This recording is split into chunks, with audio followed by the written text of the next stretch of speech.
DJ Sandeep राजनीति तनपुरी राज कुशीनगर कि भान लोटा से धारे वाला चिलम धुकु धुकु मारे वाला। अरे के हो बताओ हो कि भान लोटा से धारे वाला चिलम धुकु धुकु मारे वाला।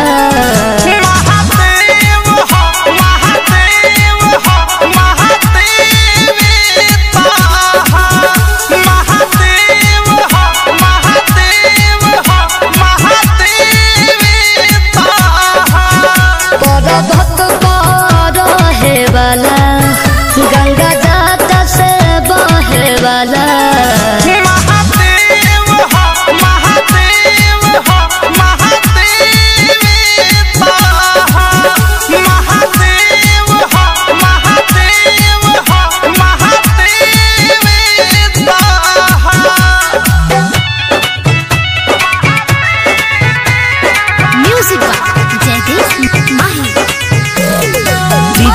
संदीप राजनीति तनपुरी राज कुशीनगर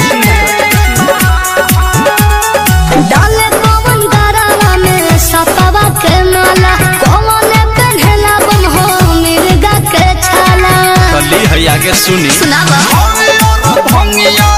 भंगिए कहाला नाम होयो नेक हवे डमरू वाला। अच्छा कहे के बा बैठी भाषा हापो चले वाला देह में भसन भभूत मले वाला।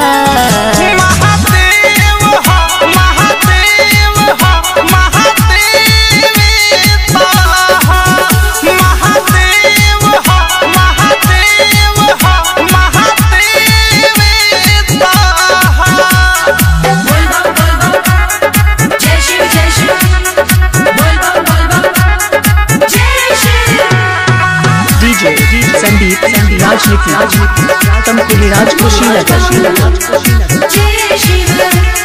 सब जब बताइला त इहो बता जा के होबा बम होके लाश के राजा।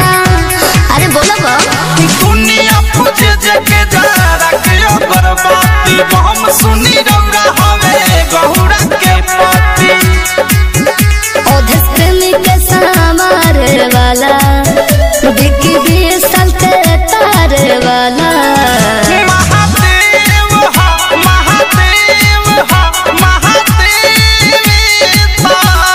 मिक्सिंग के लिए संपर्क मोबाइल नंबर 95 10 51 335।